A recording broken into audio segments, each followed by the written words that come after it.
మరణం అంటే ఏంటి, ఎన్ని రకాల మరణాలు ఉన్నాయి, ఏ విధంగా మరిస్తే మంచిది అని దేవుని యొక్క వాక్యం చెప్తుందో ఆ విషయాలు క్లుప్తంగా ధ్యానిస్తాను. యేసు ప్రభులో ఉండి మరణిస్తే ఏంటి లాభము, పాపంలో ఉండి మరణిస్తే ఏంటి లాభము, మరి నరకానికి వెళ్ళకుండా మార్గం ఏంటో ఆ విషయాలు నేను క్లుప్తంగా మీతో పంచుకోవాలని ఆశపడుతుంటున్నాను. మానవుడు చిన్నపిల్లవాడప్పుడు పుట్టిన వెంటనే ఆ పిల్లవాడిని ఎంతమంది చూడనీకి వస్తున్నారో, ఎంతమంది ఎత్తుకొని ముద్దాడారో వానికి తెలియదు. చనిపోయినాక కూడా ఎంతమంది వచ్చి చూశారో, ఎంతమంది పాడి మోశారో తెలియదు. ఈ మధ్యలోనిదే జీవితం. ప్రియమైన వారు, పిల్లవాడైనప్పుడు పుట్టిన వెంటనే ఎంతమంది చూస్తారో, ఎంతమంది ఎత్తుకున్నారో వానికి తెలియదు, ఎందుకంటే ఇంకా పసి బాలుడే. చనిపోయినాక నేను ఎంతమంది వచ్చి చూస్తారో, ఎంతమంది వెళ్ళి మోస్తారో అది కూడా నీకు తెలియదు. దీని మధ్యలో ఉన్నదే జీవితము. ప్రియమైన, మరణము అంటే ఏంటి? మరణము అంటే ఏంటి? మరణము అంటే ఇట్స్ ఎ సపరేషన్, ఎడబాపు. మరణము అంటే ఎడబాపు, సపరేషన్. 3 రకాల మరణాలు దేవుని యొక్క వాక్యం మనకి చూపిస్తున్నది. మొట్టమొదటి మరణం ఏంటంటే భౌతికమైన మరణం. రెండవ మరణం ఏంటంటే ఆత్మీయ మరణం.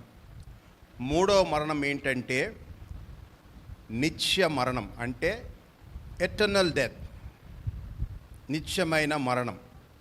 3 రకాల మరణాలు దేవుని యొక్క వాక్యంలో మనకి చూపిస్తున్నాయి. సో ఇవి నేను కొంచెం వివరించినాక కొంచెం ముందటికి వెళ్తాను. మరణం అంటే ఏంటి? ఎడబాపు, సపరేషన్. సో మొట్టమొదటి మరణం ఏంటంటే భౌతికమైన మరణం అంటున్నది. భౌతిక మరణం అంటే ఒక వాక్యం చూసుకుందాం.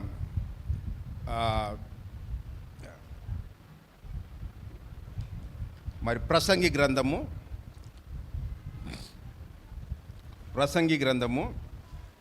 12వ అధ్యాయము 7వ వాక్యం.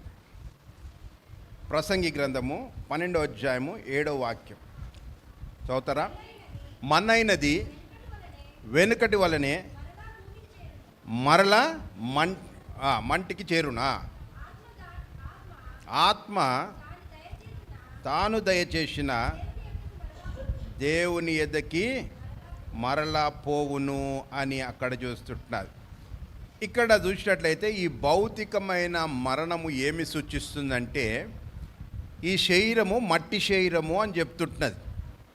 అందుకే ఆదిలో చూసినట్లయితే దేవుడు మట్టితో బొమ్మని తయారు చేసి నాసికారంధ్రంలో జీవాయువుదగా వాడు జీవించు ఆత్మ అయింటున్నాడు.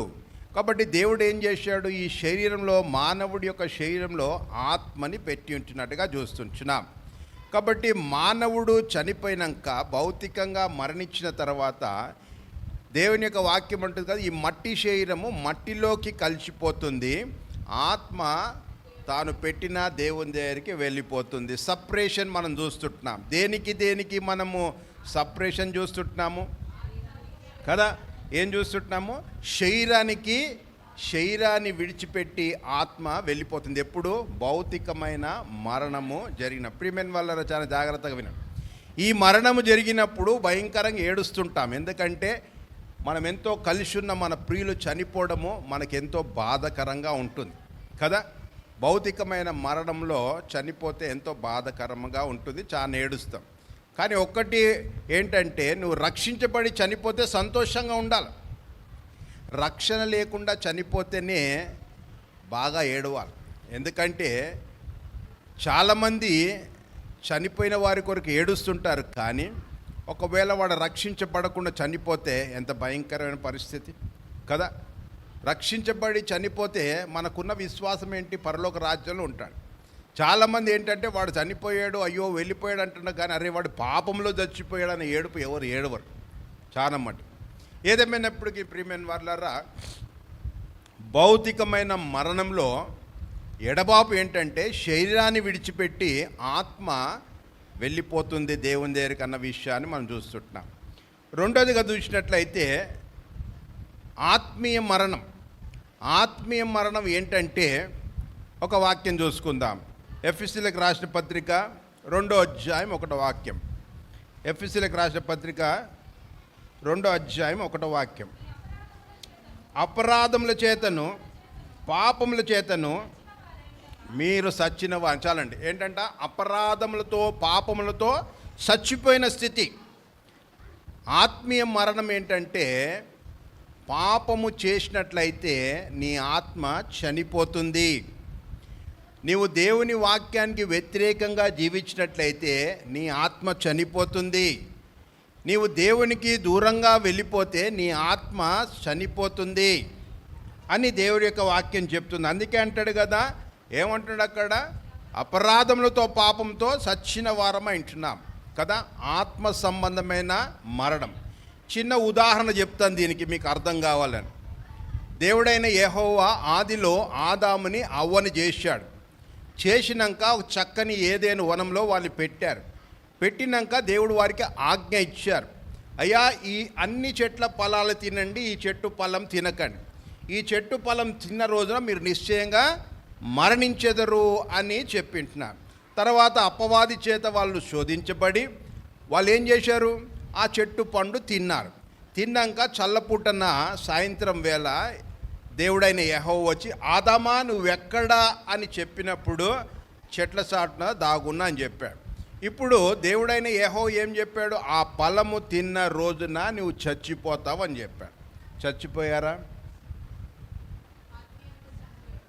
చచ్చిపోయారా? చచ్చిపోలేదా? ఎస్ ఆర్ నో చెప్పండి. చచ్చిపోయారా? చచ్చిపోలేదా?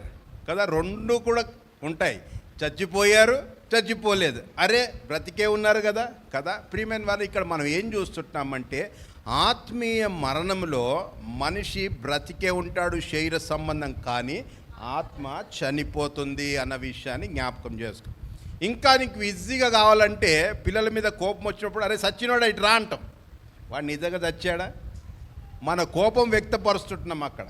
కాబట్టి ప్రియమైన ఆత్మ సంబంధమైన మరణం ఏంటంటే భౌతికంగా బాగానే ఉంటావు కానీ నీ ఆత్మ చనిపోయిన పరిస్థితి. ఎందుకు చనిపోతుందంటే నువ్వు చేస్తున్న పాపములు, నీ అపరాధములు పాపములు సచ్చిన స్థితిలో ఉంటావు. బాగానే ఉన్నావు, గుడికి వచ్చి బైబిల్ పట్టుకొని మంచిగా వచ్చేసావు, చక్కగా ప్రార్థన చేసావు, కానీ నీ ఆత్మ చనిపోయిన స్థితిలో ఉంటుంది అన్న విషయాన్ని అక్కడ తెలియజేది. కాబట్టి ప్రియమైన వాళ్ళారా, మరి రెండోదిగా ఆత్మీయ మరణం అంటున్నది. మూడోదిగా చూసినట్లయితే ఇటర్నల్ డెత్, నిత్యమైన మరణం. నిత్యమైన మరణం వాక్యం చూసుకుందాం చూడండి. ప్రకటన గ్రంథం 20వ అధ్యాయం 14వ వాక్యం చదువుకుందాం. మరణమును మృతుల లోకమును అగ్నిగుండంలో పడవేయబడును. ఈ అగ్నిగుండము రెండవ మరణము. లాస్ట్ ఏంటంటే ఇటర్నల్ డెత్, అగ్నిగుండం. పాపం చేయి వారందరూ కూడా అగ్నిగుండంలో పడవేయబడతారు. తర్వాత అక్కడ రాసి ఉంటుంది ఏంటంటే ఎవని పేరైనను జీవ గ్రంథమందు రాయనట్లు కనిపడినట్లా వాడు అగ్నిగుండంలో పడవేయబడతాడు. ఇది నిత్య నరకం, యుగ యుగాలు కాలే నరకం. అర్థమైందా? అందుకే అంటాడు కదా దేవుని యొక్క వాక్యం మార్క్స్ 9వ అధ్యాయం అంటాడు కదా, అగ్నిగుండంలోనంట అగ్ని ఆరదు, పురుగు చావదు అని దేవుని యొక్క వాక్యం. అందుకే యేసు ప్రభు అక్కడ చాలా జనసమూహంతో మాట్లాడుతూ అంటున్నాడు కదా, నీ కన్ను నేను అభ్యంతరపరిస్తే నీ కన్నుని తీసివేయి, పెరికి వేసుకో. నువ్వు 2 కన్నులు కలిగి అగ్నిగుండంలో పోయే కంటే ఒంటి కన్నుతో పరలోకం వెళ్ళుట ఎంతో మంచిది అని చెప్తుంటున్నా. నీ చెయ్యి నిన్ను అభ్యంతరపరిస్తే దాన్ని నరికివేయి. నువ్వు 2 చేతులు కలిగి నువ్వు నరకంలోకి పోయే బదులు ఒంటి చేయితోటి పరలోకానికి వెళ్ళు. నీ కాలు నిన్ను అభ్యంతరపరిస్తే నీ కాలుని నరికివేయి. నువ్వు 2 కాళ్ళతోటి పరలోక రాజ్యానికి పోయే బదులు ఒంటి కాళ్ళతో నువ్వు నరకానికి పోయే బదులు పరలోకం పోవడం ఎంతో మేలు అని చెప్తే, ఎందుకు ఈ మాటలు యేసు ప్రభు అక్కడ వివరిస్తుంటాడంటే నరకం అంత భయంకరంగా ఉంటుంది. మనందరికీ తెలుసు కదా, ధనవంతుడు సంగతి తెలుసు కదా, కళ్ళు ముయ్యంగానే ఎక్కడ కళ్ళు తెరిచాడు? అగ్నిగుండంలో తెరిచాడు. అక్కడ ఆయన విలపిస్తూ ఏడుస్తూ బాధపడుతూ రోదన చేస్తూ ఏమంటున్నాడు? అయ్యా నేను వచ్చేసాను, కానీ నాకు 5 సహోదరులు ఉన్నారు, వారు ఇక్కడ రాకుండా చూసుకోమని చెప్పి. అంటే అగ్నిగుండం అంత భయంకరం కదా. మనకి చెప్తుంటే కొన్నిసార్లు ఏంటంటే విని విడిచిపెట్టేస్తుంటాం. కానీ అందుకే ఎవరో ఒక సామెత చెప్పారు, ఎవరి కంతి కోసేవానికి నొప్పి అన్నట్టు కదా. కాబట్టి అగ్నిగుండం ఉంటున్నది, దేవుని యొక్క వాక్యం స్పష్టంగా తెలియజేస్తుంటున్నది. కాబట్టి 3 రకాలైన మరణాలు. మరణం అంటే ఎడబాపు, మరణం అంటే ఒకటి భౌతిక మరణము, రెండోది ఆధ్యాత్మిక మరణము, మూడోది నిత్య మరణం అంటున్నది ప్రియమైన వాళ్ళు. కాబట్టి మరి భౌతిక మరణం కొరకు యేసుప్రభు అంతగా దేవుడు పట్టించుకోడు, కానీ ఆత్మీయ మరణం కొరకు పట్టించుకుంటాడు. మనం భౌతికంగా మరణించిన వారి కొరకు ఎంతో ఏడుస్తుంటాం, బాధపడుతుంటాం కదా. యేసు ప్రభు ఆత్మీయంగా మరణించిన వారి కొరకు అంతగా బాధపడి అంతగా విలపిస్తుంటాడు. అయ్యో నా బిడ్డ, ఇంత వాక్యం విన్నాక కూడా ఎదుగో ఆత్మీయంగా చనిపోయిన స్థితిలో, పాపంలో ఉండి చనిపోయిన స్థితిలో, నాకు దూరంగా ఉండి చనిపోయిన స్థితి, నా మాట వినకుండా నా సన్నిధికి రాకుండా చనిపోయిన స్థితిలో ఉన్నాడని దేవుడు ఎంతో బాధపడతాడు నా ప్రియమైన. కాబట్టి నీవు ఈ ఉదయకాల సమయంలో ఆత్మీయ మరణ స్థితిలో నీవు ఉంచున్నావా? దేవుడు నీ కొరకు బాధపడుతుంటున్నాడు. దేవుడు అందుకే మంచి ఆపర్చునిటీస్ ఇచ్చాడు మనకేంటంటే, దుష్టుడు తన దుష్టత్వాన్ని విడిచిపెట్టుకొని నా వైపు మరలితే వాడు బ్రతుకుతాడని చెప్పాడు. అర్థమైందా? పాపంని విడిచిపెట్టి నా వైపు వస్తే నీ ఆత్మీయ జీవితము బ్రతుకుతుంది అన్న విషయాన్ని అక్కడ తెలియజేస్తున్నట్టుగా చూస్తుంటున్నాం. అంతేకాదు ప్రియమైన వాళ్ళరా, ఈ లోకంలో దేవుడు మనల్ని కొద్ది ఆయుష్ ఇచ్చాడు. పుట్టింది మొదలుకొని మన ఆయుష్కాలం ఎంత? వాక్యానుసారంగా మోషే రాస్తాడు కదా, మా ఆయుష్కాలము 70 సంవత్సరములు, అధిక బలం ఉంటే 80 సంవత్సరాలు, ఇంకా అధికంగా ఉంటే ఇంకా ఉంటుంది. కానీ చాలామంది అక్కడ దాకా రీచ్ అవుతలేరు ప్రియమైన. కాబట్టి ఏదేమైనప్పటికీ మనం తెలుసుకోవాల్సింది ఏంటంటే, ఈ చిన్న బ్రతుకులో అయ్యా 3 రకాల మరణాలు ఉంటున్నాయి. భౌతికమైన మరణము, ఆత్మీయమైన మరణము, తర్వాత నిత్య మరణం ఉంటుందన్న విషయాలు దేవుని యొక్క వాక్యం స్పష్టంగా మనకి తెలియజేస్తుంటున్నాను. ఈ యొక్క మరణాల, ఈ యొక్క మరి పుట్టుక మరణం మధ్యలోనే ఉన్నది జీవితం అంటున్నది. ఈ జీవితం గురించి దేవుని యొక్క వాక్యం ఏం చెప్తుంది తెలుసా? 2 చోట్ల రాశాడు, ఒక చోట చదువుకుందాం. 1 పేతురు పత్రిక 2వ అధ్యాయం 11వ వాక్యం చదవండి.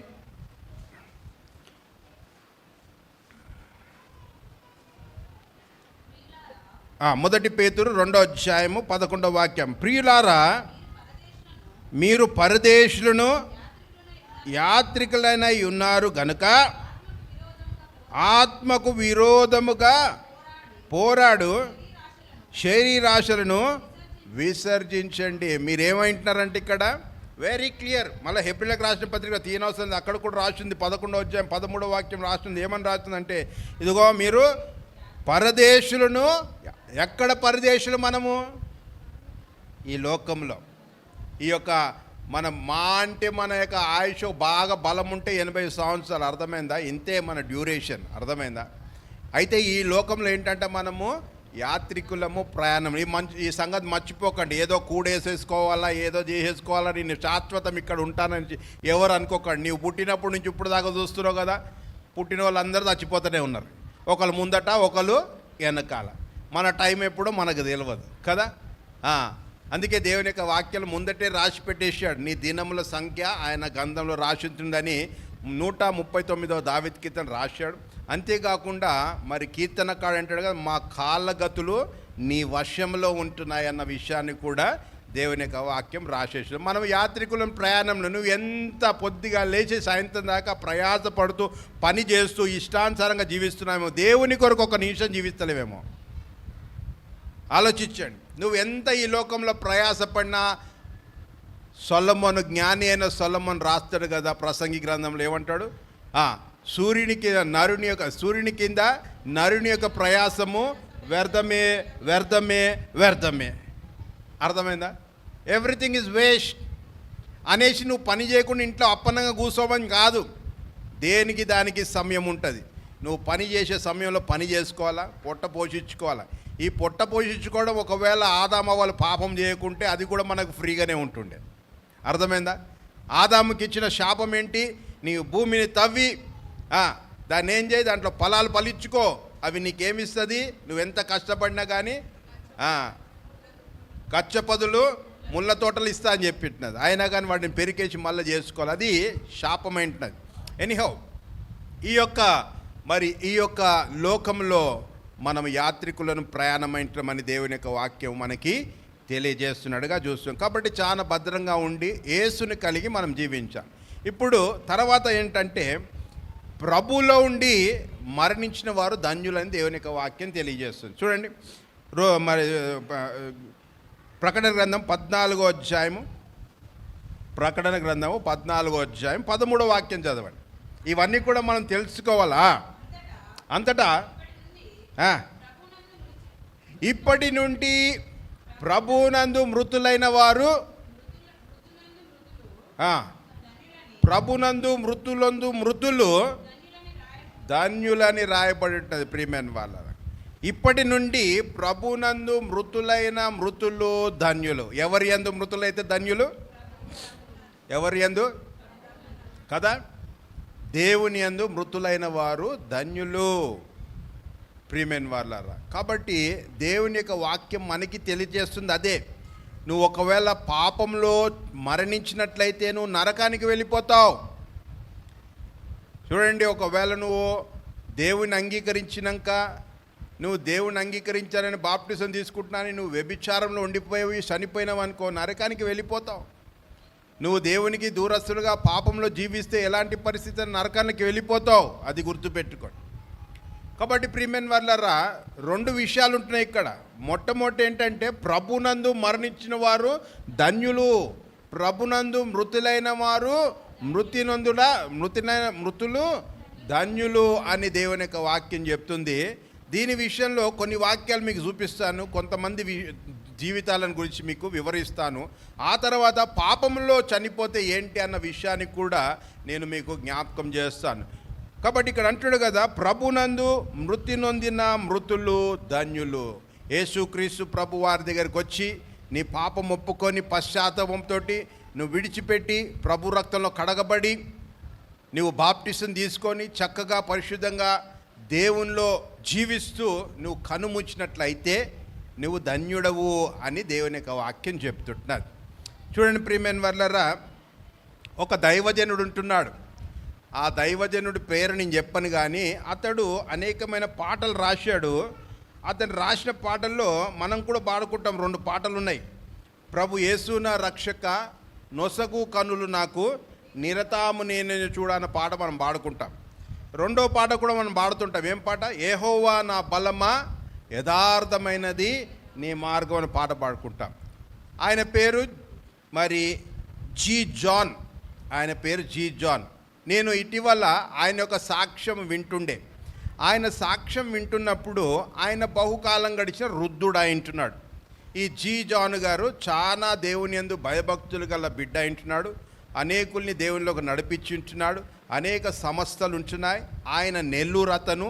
మరి ఆయన చక్కని పాటలు రాశాడు. చక్కగా దేవునిలో మరి జీవించిన వ్యక్తి. మరి అలాంటి గొప్ప దైవజనుడు అయింటున్నాడు.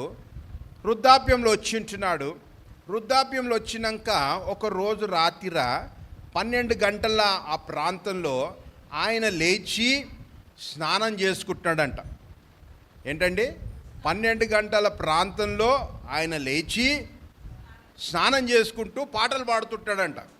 అయితే వాళ్ళ కుమారుడు పక్కన బెడ్రూమ్లో పడుకుంటాడు.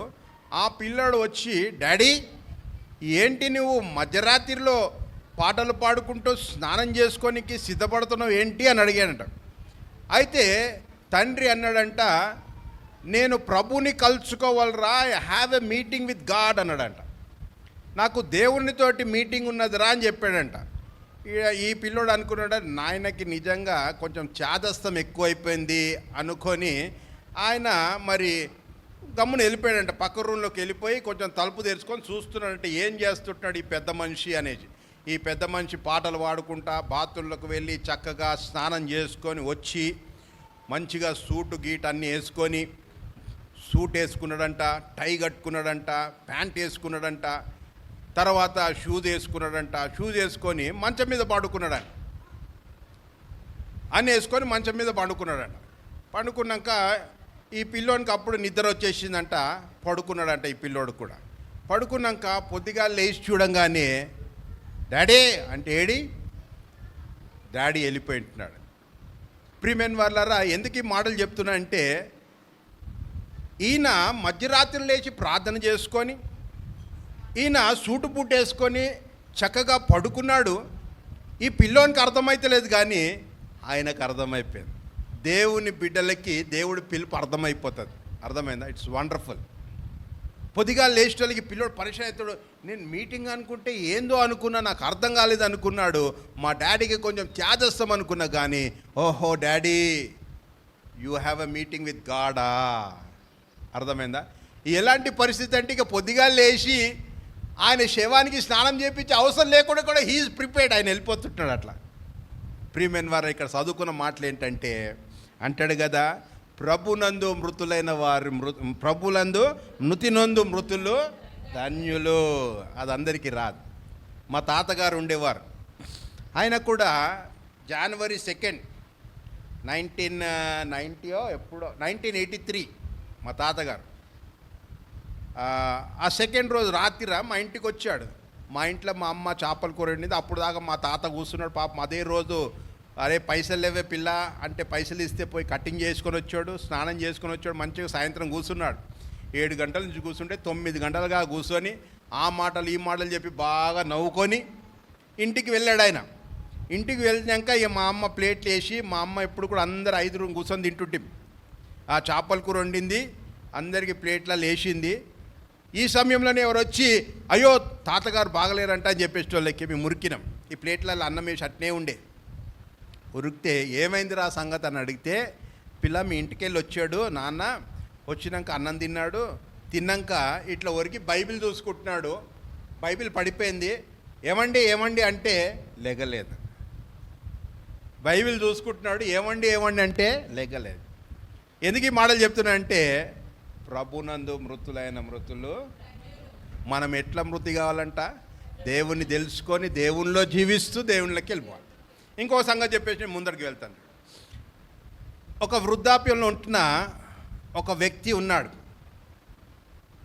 వారికి ఆయనకి 4 పిల్లలు. 2 పిల్లలేమో అమెరికాలో ఉంటారు. అంటే ఈ సంగతి ఎట్లా అంటే, ఒక పాస్టర్ గారు ఒక ప్రోగ్రాంకి రావాలా, కొంచెం ఆలస్యమైంది. ఏమయ్యా ఆలస్యమైంది అనేసి ఇంకో పాస్టర్ అతను అడుగుతాడు. అడిగితే చాలా చిత్రమైన బెరియల్ చేసి వచ్చానండి, అక్కడ ఆ స్టోరీ చాలా చిత్రంగా ఉన్నది అని చెప్తాడు. ఏంది అంటే, ఆ వృద్ధాప్యంలో ఉన్న మనిషి అంట, అతనికి 4 పిల్లలు ఉన్నారంట. 2 పిల్లలు మగ పిల్లలు అమెరికాలో సెటిల్ అయ్యారంట.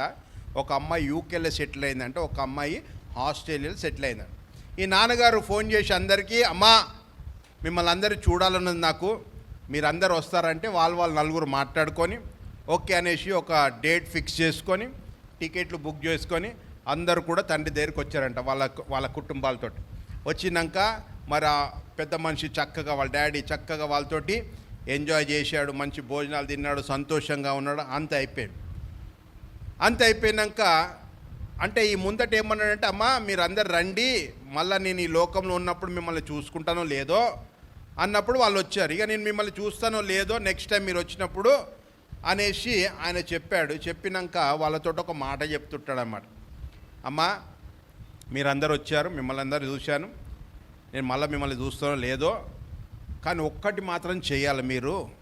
ఏంటంటే, నేను చనిపోయినప్పుడు మీరందరూ కూడా తిరిగి వచ్చి నన్ను చూస్తారన్న నిరీక్షణ ఉంటే, పరలోక రాజ్యంలో తిరిగి నన్ను చూస్తారన్న నిరీక్షణ ఉంటే, నేను చచ్చిపోయినప్పుడు ఎవ్వరు కూడా ఏడవద్దు. ఏం చెప్పిండు కదా, ఏడవకుండా ఉంటారా చెప్పండి కదా. ఈయన అంటున్నాడు కదా, అమ్మా నేను మళ్ళా మిమ్మల్ని చూస్తానో లేదో ఈ భూలోకంలో, కాబట్టి నేను చచ్చిపోయినాక నన్ను పాతి పెట్టేటప్పుడు మీరెవ్వరు ఏడవద్దు. మీకు ఒకవేళ తిరిగి నన్ను చూస్తానన్న నిరీక్షణ ఉంటే అని చెప్పి ఆయన చనిపోయినట్టుగా ఆ పిల్లలు ఆ సాక్ష్యం చెప్తుంటారు అక్కడ. ప్రియమైన వాళ్ళరా, ఇదెందుకు చెప్తున్నా అంటే క్రీస్తునందు మృతులైన మృతులు ధాన్యులు ప్రేమ. కాబట్టి ఇవన్నీ కూడా ఏంటి బ్రదర్, ఆదివారం రోజు మృతుల గురించి చెప్తుంటారంటే మనము కూడా ఆ విధంగా సిద్ధపడి ఉండాలి. ఇష్టానుసారంగా జీవించక వీల్లేదు. దేవునితోటి నువ్వు రక్షించబడినాక నీ కోపం వస్తే నీ భార్య మీద బూతులు తిట్టేసి, ఎవడో కలిస్తే వానింబడి వెళ్ళిపోయి నీ ఇష్టం వచ్చినట్టు నోరు పలికేసి, no no no no no. పరిశుద్ధమైన జీవితం జీవించాలి. ఎందుకొరకు పిలువబడింటున్నావు నువ్వు రక్షించబడినాక? దేవుని యొక్క వాక్యంలో ఏమని రాసి ఉంటుంది? పౌలు రాస్తాడు అనేక పత్రికలు, ఏమని రాస్తాడు? అయ్యా పరిశుద్ధంగా జీవించడానికి పిలువబడిన మీరు. అర్థమైందా? మనం మన జీవితంలో ఏంటంటే దేవునితోటి ఒక నిశ్చయం చేసుకున్నాం ఏంటంటే, ప్రభువా నేను ఇదివరకు పాపంలో జీవించేవాడిని, పాపాలు ఒప్పుకున్నాను, బాప్టిజం తీసుకున్నాను, ఇది మొదలుకొని నీ మాదిరిగా నేను పరిశుద్ధునిగా జీవిస్తాను. అది ఈ పరిశుద్ధతగా జీవించేటప్పుడు కొంచెం అటు ఇటు అవుతాము. దేవుడు ఏమన్నాడు? నేను క్షమిస్తానని చెప్పాడు. మరీ ఓవర్గా వెళ్ళిపోవద్దు. మనము ఆ పరిశుద్ధతని కాపాడుకుంటూ, నువ్వు ఒకవేళ ఆ విధంగా కాపాడుకుంటూ క్రమంగా జీవిస్తే ఒక రోజులే నువ్వు ఎట్టి పరిస్థితిలో కూడా చెడు వైపు కానీ దేని వైపు కానీ నువ్వు చూడవు. ఆ విధంగా పరిశుద్ధంగా జీవిస్తాం. ఇది నువ్వు నేర్చుకో. ఇలాంటి జీవితం దేవునికి కావాలా? పరిశుద్ధమైన జీవితం కావాలా? యథార్థమైన జీవితం కావాలా? నమ్మకమైన జీవితం కావాలా? ఇది దేవుని నుంచి అడుగుతుంటున్నాడు. ఇదేం భారభరితం కాదు. నువ్వు అలవాటు చేసుకుంటే ఏదైనా నీకు అలవాటే కదా. కొంతమంది అలవాటు చేసుకుంటారు చెడు అలవాటులు. ఆ చెడు అలవాట్లకి వాళ్ళు వెళ్ళిపోతారు. మంచి అలవాటులను చేసుకో. అర్థమైందా? నేనేం చేశాను రక్షించబడిన తర్వాత? చాలామంది స్నేహితులు ఉండే, చాలా కష్టమైంది వాళ్ళని విడిచిపెట్టుకోవడం. కట్ చేసేసాను. వాళ్ళు ఒకరోజు మా గుమ్మ ముందుకు వచ్చి ఏమన్నారు తెలుసా? వీడు రాడరా, వీడిని ఎందుకు పిలుస్తున్నాం మనం అన్నారు. ప్రేజ్ గాడ్ అనుకున్నాను. నా స్నేహం మారిపోయింది. అర్థమైందా? మా కొలీగ్స్ తోటి కూడా ఎక్కువ నేను ఉండను. ఎందుకంటే దేవుని యొక్క వాక్యం విన్నాను. ఏమని చెప్తుంది? అన్యజనులతో నీకు సహవాసం ఎందుకు? దేవునికి విగ్రహానికి పొత్తెక్కడా? ఇలాంటి మాటలు చక్కగా కొరింథీయులకు రాసిన 2వ అధ్యాయం 6వ వచనం 18 నుంచి రాశాడు. కాబట్టి నేను అనుకున్నా, ఎస్ ఫ్రెండ్షిప్ కావద్దని కాదు, ఓకే హలో. కొలీగ్ కాదు, ఓకే హలో. కానీ నా ఫ్రెండ్షిప్ ఎక్కడ ఉండాలా? విశ్వాసులతో ఉండాలి. విశ్వాసుల సహవాసంలో మనం ఉండాలి. అర్థమైంది? ఇంత మటుకు జీవించే జీవితం సాలీగా, తిరుగుడు సాలీగా. దేవుడు మంచి కుటుంబాన్ని ఇచ్చాడే, చక్కని భార్యని ఇచ్చాడే, చక్కని పిల్లల్ని ఇచ్చాడే, చక్కని సంసారం ఇచ్చాడే, చక్కని ఇల్లు ఇచ్చాడే, చక్కని ఉద్యోగం ఇచ్చాడు. అన్ని ఇచ్చినాక చాలు. తెలిసో తెలియక జీవించావు. ఆ జీవితం ఆ చెడులో చేసావు, ఇడిచిపెట్టేసి ఇక ముందట దేవునిలోకి రా. దేవునితో సహవాసం చేయి. చక్కగా వారమంతట్లో కూడికలు ఉంటే రా. శనివారం రోజు రా, 7 గంటల నుంచి 9 గంటల దాకా చక్కగా దేవునితో గడుపు. శుక్రవారం రోజు ఒక్కొక్కసారి నువ్వు లీవ్ పెట్టుకొనైనా రావచ్చు, లేదా హాలిడే ఉంటే కూడా రావచ్చు. ఏదైనా ప్రార్థన కూడిక, దేవుని బిడ్డలతోటి సహవాసం, దేవునితో సహవాసం. అర్థమైందా? నీ జీవితాన్ని ఆశీర్వదిస్తాయి. అంతేకాదండి, ఇదిగో చక్కగా ఆ విధంగా కొనసాగుతుంటే దేవుడు నీకు దీర్ఘాయు ఇస్తాడు. నీ దినాలు గడిచినాక చక్కని మరణానికి కూడా దేవుడు ఇస్తాడు. కాబట్టి ప్రియమైన వాళ్ళ దేవునిలో ఉండి మనము ముందుకు సాగాలి. ఇక్కడ ఏమంటున్నాడంటే, ప్రభునందు మృతులైన మృతులు ధన్యులు అని చెప్తుంటాం. కొన్ని వాక్యాలు ఉంటున్నాయి చూడండి. ధన్యులు అన్న మాటకి కొన్ని వాక్యాలు ఉంటున్నాయి, అనేకమైన ఉంటున్నాయి. కొన్ని తీశాను నేను. చూడండి, మొట్టమొదటి చూసినట్టు కీర్తన గ్రంథము, కీర్తనలు 116వ కీర్తన 15వ వాక్యం. 116వ కీర్తన 15వ వాక్యం చదువు. యెహోవా భక్తుల మరణము ఆయన దృష్టికి విలువగలది. అర్థమైందా? దేవుని యందు భక్తిగల జీవితం, దేవుని యందు భక్తిగల జీవితం. యెహోవా భక్తుల మరణం అంట ఏంటంట ఆయన దృష్టికి విలువ, వెరీ వాల్యుబుల్ కదా. ఎంత విలువైనది తెలుసా? క్రీస్తునందు మృతులైన మృతుల యొక్క మరణము ఎవరి దృష్టికంట? యెహోవా దేవుని దృష్టికంట ఇట్స్ వెరీ వాల్యుబుల్. ఎంతో ఏమంట విలువైనది. ఎందుకు? నిన్ను విలువ పెట్టి కొన్నాడు కాబట్టి ఆయన విలువైందంట. ప్రాణం పెట్టి నిన్ను కొన్నాడు. అర్థమైందా? నువ్వు విలువైన దానివి. ఓ యేసు ప్రభు నమ్ముకున్న బిడ్డలారా, మీరు విలువైన వారు. ఈ లోకం నేను విలువ ఇయ్యకున్నా పర్వాలేదు, నా దేవుడు నాకు విలువ ఇస్తాడు. ఈ లోకం నన్ను అసహించుకున్న పర్వాలేదు, నేను దేవుని సన్నిధిలో ఆయన దృష్టిలో విలువైన దానను రక్షించబడినవారు. ప్రియమైన వాళ్ళరా, రక్షించబడిపోయిన అనేది గ్రాంటెడ్గా తీసుకోకు. You are so valuable in sight of God. దేవుని దృష్టిలో నువ్వెంత విలువైన దానివి తెలుసా? మర్చిపోయి నీ నోరు పడేసుకుంటున్నావేమో, మర్చిపోయి వ్యర్థమైన తలంపులు తలుస్తున్నావేమో, మర్చిపోయి నువ్వు జీవిస్తున్నావేమో. Hello, you are very valuable. నువ్వెంత విలువైన దానివి తెలుసా ఆయన దృష్టిలో? ఎప్పుడైనా గమనించావా? నువ్వు మరణించినాక కూడా అంతే విలువైన దాని. ఎందుకంటాడు కదా, యెహోవా భక్తుల మరణం ఆయన దృష్టికి విలువైనది. సో యు వాల్యుబుల్ అన్న విషయాన్ని జ్ఞాపకం. రెండోది చూసిన ప్రసంగి గ్రంథం 7వ అధ్యాయం 1వ వాక్యం. ప్రసంగి గ్రంథం 7వ అధ్యాయం 1వ వాక్యం చదవండి. ఒకని జన్మదినము కంటే మరణ దినము ఏంటంట? ఏ దినం మేలైందంట? మరణ దినం మేలైందంట. అంటే దేవుని యొక్క బిడ్డల యొక్క మరణము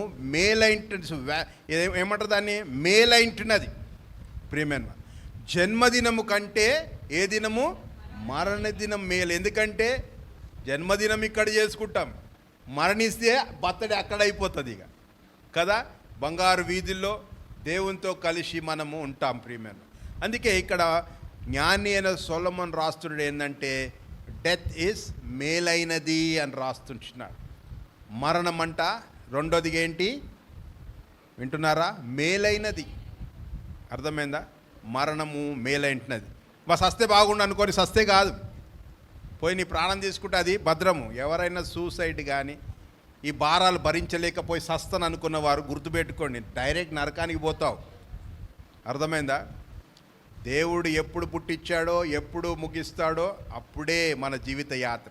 కోపంలో ఆవేశంలో మనం ఏమి చేసుకో. ఎందుకంటే మరణము ఎంతో విలువైంటున్నది దేవుని దృష్టిలో, మరణం ఎంతో మేలైంటున్నది దేవుని దృష్టిలో అన్నమాట అక్కడ రాస్తుంటున్నాం.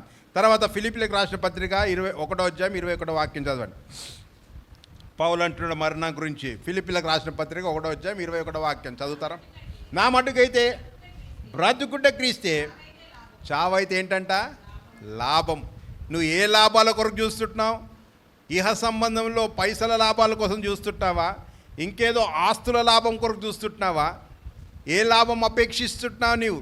ఈ లోకంలో ఎన్ని లాభాలు అపేక్షించినా అది వ్యర్థమే కదా.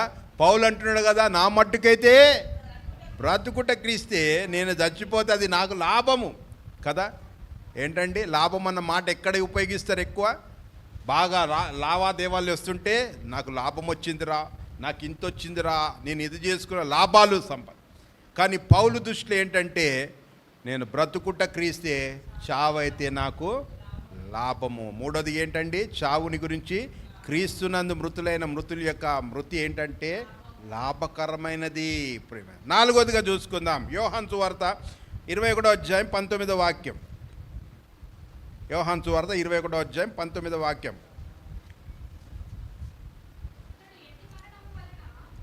అతడు ఎట్టి మరణం వలన దేవుని మహిమపరచెను, దాన్ని సూచించి ఈ మాటలు చెప్పాడు. చాలండి. ఏంటంట?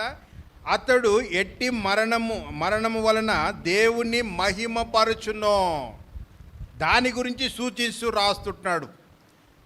దేవుని మరణం ఏంటంట? దేవుణ్ణి మహిమపరుస్తుందంట కదా. అతడు ఎట్టి మరణం వలన దేవుణ్ణి మహిమపరచాలను. మన మరణము దేవుణ్ణి మహిమపరుస్తుంది అన్న మాట అక్కడ మనకి ఆ మాటల ద్వారా మనకి అర్థమిస్తుంది. నీ మరణం అంటే నీతిమంతుడి మరణం, లేదా దేవుణ్ణి తెలుసుకున్న వారి యొక్క మరణం ఎట్లుంటుందంట? అది మహిమకరమైన మరణం. కాబట్టి మనము యేసు ప్రభుని తెలుసుకున్న వారు మరణిస్తే మనం ఇక ఏడవద్దు. అర్థమైందా? గట్టిగా ఉండాలి, ఎమోషనల్ రావద్దు. మనలో క్రీస్తులో మనం స్థిరంగా ఉండాలి. అరే నా బిడ్డ యేసు ప్రభుని నమ్ముకున్నాడు, వెళ్ళిపోయాడంటే కదా. అందుకే అక్కడ అంటాడు, ఏమంటున్నాడు? దేవుని యందు మృతులైన వారు మృతులు ధన్యులు అని చెప్తున్నాడు. 4 విషయాలు చెప్తున్నాడు అక్కడ. మొట్టమొదటి ఏంటంట? దేవుని దృష్టిలో విలువైన వారు అని చెప్తున్నాడు. మేలుకరమైంది మరణము, లాభకరమైంది మరణము, మహిమకరమైంది మరణము. 4. అర్థమైందా? మొట్టమొదట విలువైంది నీ మరణం, లాభకరమైంది మరణం, మేలైంది మరణము, తర్వాత మహిమకరమైంది మరణం. టైటానిక్ ఓడలో టైటానిక్ ఓడ గురించి చాలా ఫేమస్ కదా. టైటానిక్ ఓడ మునిగిపోయిన సంగతి కూడా మాకు తెలుసు కదా. టైటానిక్ ఓడలో ఒక తండ్రి ఒక కుమార్తె కూర్చున్నారు. ఆ తండ్రి పేరు జాన్ హార్పర్. ఆయన గురించి చదివినప్పుడు తెలిసింది. ఓకే, జాన్ హార్పర్ ఇంకా వాళ్ళ బిడ్డ కూర్చున్నారు. టైటానిక్ షిప్ మునిగిపోయింది. మునిగిపోయినప్పుడు వాళ్ళకి ఏమంటారు, జాకెట్స్ ఇస్తారు కదా, మునిగిపోకుండా జాకెట్స్ ఇస్తారు. అంటే రెడ్ కలర్గా ఉంటాయి కదా, మనం చూస్తుంటాం అప్పుడు. అయితే వాళ్ళకి స్విమ్మింగ్ చేసే జాకెట్లు, అంటే మరణాన్ని తప్పించుకునే జాకెట్లు ఇస్తే వాళ్ళ బిడ్డ ఒక జాకెట్ వేసుకుందంట, తండ్రి ఒక జాకెట్ వేసుకున్నారు. ఇక నీళ్ళలో మునిగిపోతే వాళ్ళు కూడా ఆడ ఆ నీళ్ళలో పడిపోయినారు. పడిపోయినాక ఆ సముద్రంలో ఇట్ట ఈదుకుంటుంటే ఒకనికి జాకెట్ లేదు అని. జాకెట్ లేకుండా ఉంటే ఈ జాన్ హార్పర్ అని ఆయన వాడిని అడుగుతున్నాయి, ఏ నువ్వు యేసుప్రభుని నమ్ముకున్నావా? అప్పుడు వాడంటాడు కదా, బుద్ధి లేనోడా, నేను మునిగి చచ్చిపోతుంటే చెత్త ప్రశ్న అడుగుతావు అన్నాడంట. అయితే జాన్ హార్పర్ ఎంత మంచోడంటే, అయ్యా నేను యేసుప్రభుని నమ్ముకున్నాను, నేను చచ్చిపోయి ఇక్కడ కళ్ళు మూస్తే అని పరలోక రాజ్యం ఉంటాను, నువ్వు యేసుప్రభు నమ్ముకోలేదంటే ఇక తీసుకున్న జాకెట్ వేసుకొని ఇచ్చేసాడు ఆయన. తర్వాత 4 సంవత్సరాలు అయిపోయినాక ఎవరైతే ఈ జాకెట్ వేసుకున్నారో ఆయన సాక్ష్యం చెప్తుండు స్టేజ్ మీదకి వెళ్ళి, అందరినీ ఒక ఆయన రక్షించాడు కానీ నన్ను ఇద్దరు రక్షించాడు. ఆ రోజున 4 సంవత్సరం క్రితము ఇదిగో ఆ యొక్క టైటానిక్ ఓడ మునిగిపోయినప్పుడు జాన్ హార్పర్ అనే ఆయన చనిపోయి జాకెట్ నాకు ఇచ్చాడు. ఈ జాకెట్ నాకు ఇవ్వడం ద్వారా నేను బ్రతికాను. బ్రతికినాక ఆయన ప్రేమని ఏంటి సంగతి నేను అన్వేషించి యేసు ప్రభుని తెలుసుకున్నాను. ఈరోజు ఆయన నాకు బ్రతికేకుంటే, తర్వాత యేసు ప్రభు నన్ను రక్షించకుంటే నేను నరకానికి వెళ్ళిపోయేవాడిని అన్న మాట అక్కడ చెప్తున్నట్టుగా చూస్తాం. ప్రియమైన వల్ల రక్షణ ఎంత విలువైంది, ఆత్మ సంబంధమైన జీవితం ఎంత విలువైందో ఈ మాటల ద్వారా మనము గ్రహించవచ్చు. మనం ఏదో చాలా తేలికగా తీసుకుంటున్నాము యేసు ప్రభుని, రక్షణని, ఆత్మీయ జీవితాన్ని, పరిశుద్ధమైన జీవితాన్ని. దినదినం నువ్వు ఎదుగుతుంటున్నావు, దేవుడు నీకు జ్ఞానం ఇస్తుంటున్నాడు. చక్కగా జీవించు, చక్కగా జీవించు, దేవునిలో జీవించు ఆయన రాకడ కొరకు ప్రతిరోజు ఎదురు చూస్తుండు. దేవుని యొక్క వాక్యం ఏమంటుంది, మీరు మెలకుగా ఉండండి, మెలకుగా ఉండి ప్రార్థన చేయండి. దేవుని యొక్క రాకడ ఎట్లుంటుందంట, ఆయన ఎప్పుడు వస్తాడో మనకు తెలియదు, ఏ గడియలో వస్తాడో మనకు తెలియదు. ఆయన దొంగ వలె వస్తాడని చెప్పాడు. అర్థమైందా? ఎన్నో విషయాలు చెప్తుంటున్నాడు. తర్వాత ఆయన సైన్స్ ఏం చెప్పాడంటే, అయ్యా లోకంలో భయంకర యుద్ధాలు జరుగుతాయి, కరువులు వస్తాయి, ఒకడి మీద ఒకడు కొట్లాడుకుంటాడు, పాపం విస్తరించిపోతుంటుంది, ఇదిగో భూకంపాలు వస్తాయి. ఇవన్నీ కూడా సూచనలు నెరవేర్చబడుతున్నాయి. నువ్వు అలర్ట్గా, నువ్వు క్రీస్తునందుండి దేవుని అందుండి మృతి పొందితే నో ప్రాబ్లం. ఎందుకంటే అది విలువైనది, అది మేలైంది, అది లాభకరమైంది, అది మహిమకరమైంది. రెడీగా ఉన్నావా అలాంటి మరణానికి? మనం చెప్పలేం మన మరణం ఎప్పుడో. టుడే వీఆర్ అలైవ్, నెక్స్ట్ శరం ఏమవుతుందో, ఇంటికి పోయినాక ఏమవుతుందో తెలియదు. మా ఇంటికాడ పోయిన ఆదివారము నేను వేరే చోటకి వెళ్ళి వాక్యం చెప్పాను. వాక్యం చెప్పి ఇంటికి పోగానే డమ్మా డమ్మా వస్తుంది, శబ్దం ఇస్తుంది. మా ఇంటి పక్కనే ఒక పిల్లోడు చచ్చిపోయాడంట. చచ్చిపోయాడంటే ఏం లేదు, రాత్రి అన్నం తిన్నాడు, బాగానే మాట్లాడు, బాగానే ఉన్నాడు. రాత్రి పడుకున్నాడంట, పొద్దుగాలు లేగలేదంట. ఎంత వయసు? 40 సంవత్సరాలు. రాత్రి పడుకున్నాడు, పొద్దుగాలు లేగలేదు. మన మరణం ఎప్పుడో తెలియదు. కానీ ప్రియమైన వాళ్ళరా, దేవుని యొక్క వాక్యం ఒకటే అంటుంది, ఏంటంటే ప్రభునందు మృతులైన మృతులు ధాన్యులు. అది ఎంతో విలువైంటున్నది, అది ఎంతో లాభమైంటున్నది, అది ఎంతో మేలైంటున్నది, అది ఎంతో మహిమకరమైంది అన్న విషయాన్ని చెప్తుండు. తర్వాత 4 విషయాలు చెప్పేసి ముగిచ్చేస్తాను. పాపంలో ఉండి మరణిస్తే ఏం సంగతో అది మనం చూసుకుందాం. చూడండి, మొదటి దినవృత్తాంత గ్రంథంలో 10వ అధ్యాయము 13 నుంచి 14 దాకా చదువుకుందాం. 1 Chronicles 10th చాప్టర్ 13 నుంచి 14. ఇక్కడ సౌలుని గురించి రాస్తున్నట్టుగా చూస్తుంటాం. ఒకవేళ మనం 9వ అధ్యాయం అవన్నీ కూడా చదువుకున్నట్లయితే మరి సౌలు మరి బెన్యామీను గోత్రస్తుడు అయించున్నాడు. మరి సౌలుని దేవుడు మరి ఇశ్రాయేలు ప్రజల మీద మొదటి రాజుగా చేసినట్టు చూస్తుంటున్నాం. మరి సమూయేలు ప్రవక్త అతన్ని అభిషేకించినప్పుడు అదే రోజున అతడు దేవుని యొక్క ఆత్మను పొందుకున్నట్టుగా చూస్తుంటున్నాం. అతడు చక్కగా మరి పరిపాలన చేస్తుంటున్నాడు, కానీ అతడు దేవుని మాట వినలేదు. అతడు ప్రవక్త మాట వినలేదు ప్రియమైన వాళ్ళారు. వినకుండా అతని ఇష్టానుసారంగా జీవించి ఉంటున్నాడు. అతని గురించి రాస్తున్న మాటలు ఏంటంటే అతన్ని రాజుగా తీసివేసి ఉంటున్నారు. తీసివేసినాక దేవుని ఆత్మ అతనిలోనికి వెళ్ళిపోయి దుష్టాత్మ అతనిలోకి వచ్చి ఉంటున్నది. ఇది పరిస్థితి అంతా అక్కడ స్టోరీ ఉంటుంది. ఈ వచనం చదువుకుంటే అక్కడ ఏమని రాసి ఉందంటే చూడండి, యెహోవా ఆజ్ఞ గైకొనక ఆయన దృష్టి ఎద్దట ద్రోహము చేసి దేశినందుకు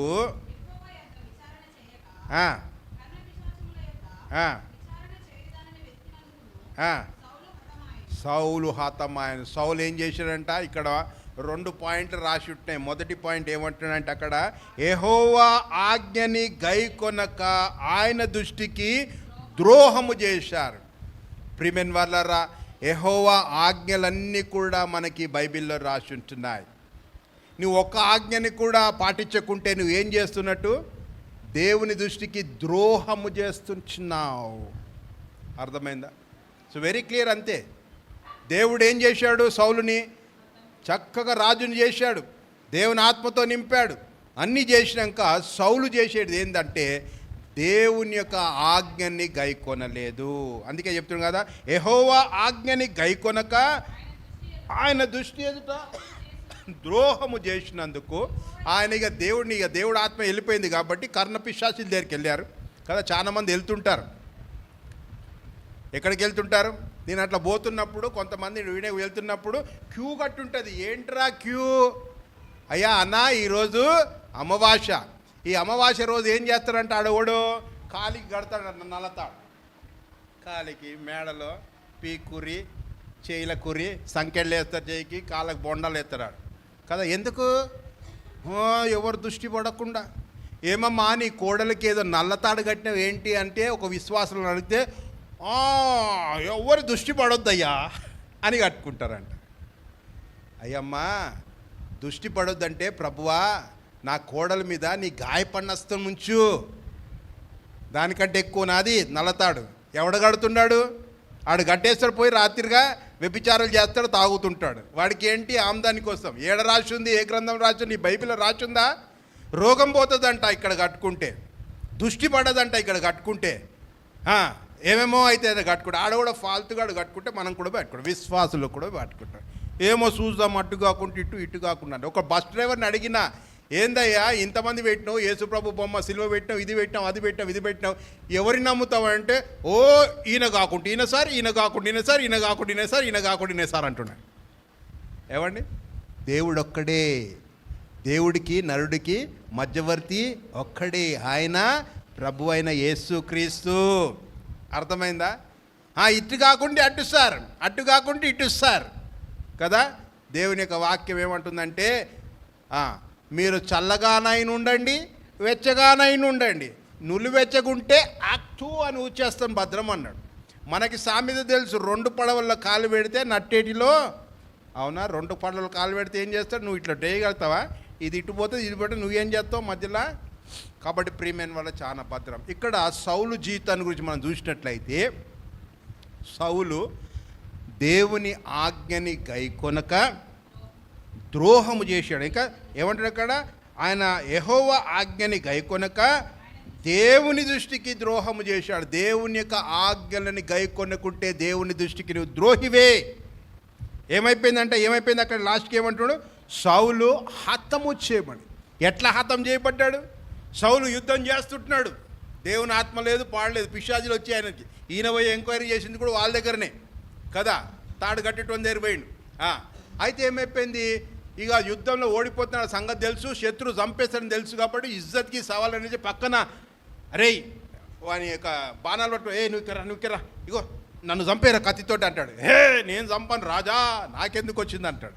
తర్వాత అట్లా ఆ విధంగా అయిపోయిన పరిస్థితి ఏం చేస్తాడు? ఆయన కత్తి మీద ఆయనే పడి ప్రాణాలు విడుచుకున్నట్టుగా చూస్తుంటున్నాం. ప్రియమైన భయంకరమైన మరణము. మరి దేవుని యొక్క ఆజ్ఞల్ని గైకొన్నందుకు భయంకరమైన మరణము. దేవుని యొక్క ఆజ్ఞల్ని గైకోకపోవడం ఏంటంటే నువ్వు దేవుని దృష్టికి ద్రోహము చేస్తున్నావు కదా. వీడు ద్రోహి అంటే ఎట్లుంటుంది? ఎంత భయంకరం!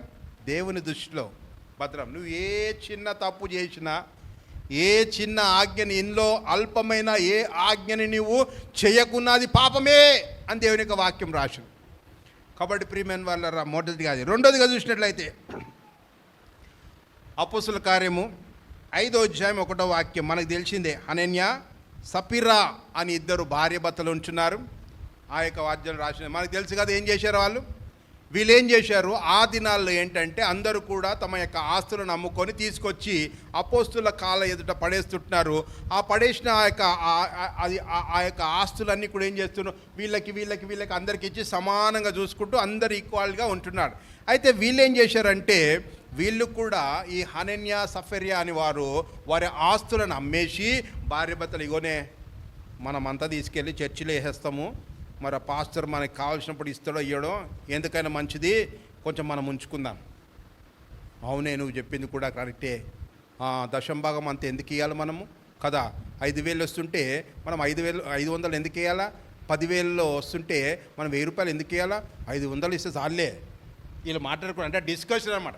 బాగా అమ్మేశాం కదా, మనదంతా ఇగో ఇంత వచ్చింది, 10,000 వస్తుంది, ఈ 10,000 తీసుకెళ్ళి ఎందుకు ఇవ్వాలి మనము, కొంచెం దాచిపెట్టుకుందామని భార్య భర్తలు మాట్లాడుకొని కొంచెం తీసుకొని దాచిపెట్టేశారంట. దాచిపెట్టేసి అపోస్తులు పేతురు యోహాను వాళ్ళ దగ్గరికి వచ్చేసారు. వాళ్ళ దగ్గరికి వచ్చేసి భర్త ఫస్ట్ ఏం చేశాడు, వేసేసాడు మొత్తం అంతా. వేసేసినాక పేతురు అడుగుతుంటున్నాడు ఏమని, హనన్య నీ ఇల్లు అమ్మేసావు కదా, మొత్తం ఇంతేనా, విశ్వాసిని అడుగుతుంటున్నాడు. మొత్తం ఇంతేనా అంటే స్కూల్గా ఏమన్నాడు, ఇంతే అండి అని చెప్పాడు.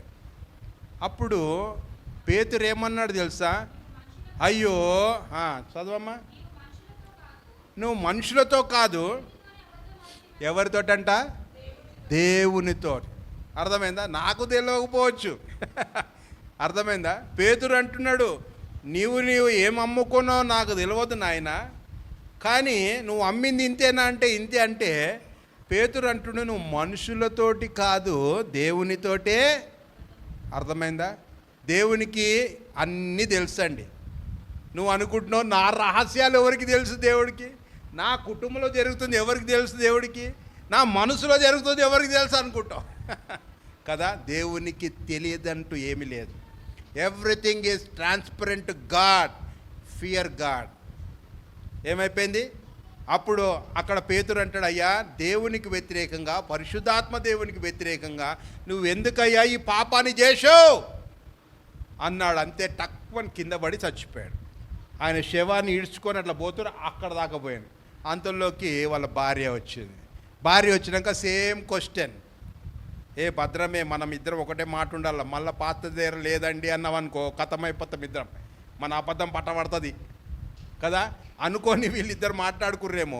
వచ్చినాక పేతురు అడుగుతాడు, అమ్మా మీరు అడిగినదంతా ఇంతే వాల్యూ వచ్చిందంటే, అవునండి అయ్యగారు ఇంతే వాల్యూ, అగో మీ అయ్యని మోసుకోబోతుడు, ఇక నువ్వు కూడా పోయాడు.